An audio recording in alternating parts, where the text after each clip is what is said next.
Hello everyone, তো আমার মায়ের 1-2 লাখ টাকার যে বড় বড় শ্যাম্পুর প্যাকেটগুলো না, ওগুলো খুব দামি ছিল। তো ওগুলো গায়েব হয়েছে আমাদের ঘর থেকে। কটা বিহারি বাচ্চা আসতো বড় বড় বালতি নিয়ে, ওরাই মনে হচ্ছে চুরি করছে। কারণ কি আমার মা আজকে ঘরে ঢুকে বলে গেছে, আর আবার বলবে। কারণ কি যদি পায় তাহলে তো হবেই। কারণ কি আমাদের বাড়িতে অনেক ওষুধও চুরি হয়েছে, আর ওই ওষুধের ডাবা ওদের ভাড়া বাড়ির সামনে আমরা পেয়েছি। তো ওরা যেহেতু ভাড়া থাকে এখন, তাই আমরা কিছু বলতে পারবো না, আর ওরা বিহারি।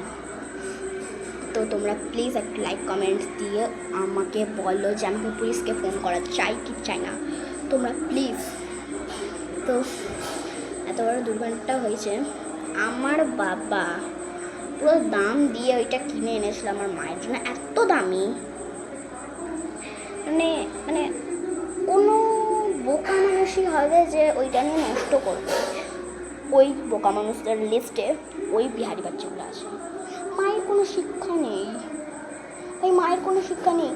আমাদের মা আমাকে বলে যে যার জিনিস এনেছিস তার জিনিস ফেরত দেয়, কিন্তু ওদের মায়ের কোনো ঠিকানা নেই। 4-5টা করে জন্ম দেবে, ছেড়ে দাও। এরকম কি হয়?